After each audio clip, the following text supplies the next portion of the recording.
महापौर आरक्षण सोडतीचा मुहूर्त ठरला। 22 जानेवारीला 29 महापालिकांसाठी आरक्षण सोडत जाहीर होणार। चक्राकार पद्धतीनं महापौर आरक्षणाची सोडत निघण्याची शक्यता।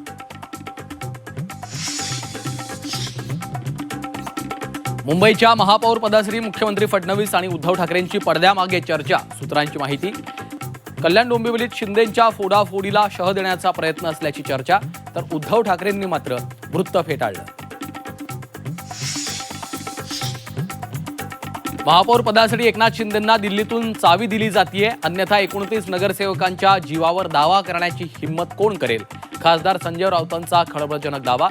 शिंदेंना चावी देणारा व्यक्ती कोण? राऊतांचा सवाल। ठाकरे बंधू काँग्रेसचे नगरसेवक फुटणार नाहीत। शिवसेना आणि भाजपमध्ये फोडाफोडीचा खेळ होणार। खासदार संजय राऊतांचा दावा। पुढील 8 दिवस मुंबई बाहेर जाऊ नका। मुंबईतील नवनिर्वाचित नगरसेवकांना भाजपच्या सूचना। महापौर पदाचं आरक्षण जाहीर झाल्यावर भाजप सत्ता स्थापनेचा दावा करण्याची शक्यता।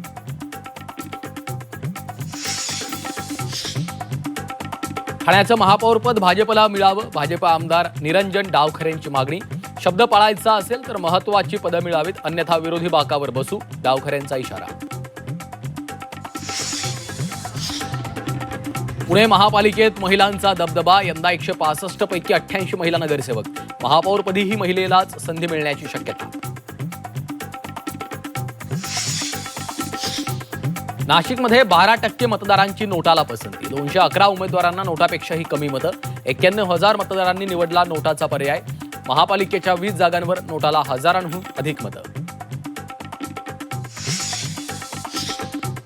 जळगावात सोन्या चांदीच्या दरात मोठी वाढ। सोन्याच्या दरात 2,000ची वाढ, तर चांदीच्या दरात 10,000ची वाढ। चांदीनं 3 लाखांचा टप्पा ओलांडला।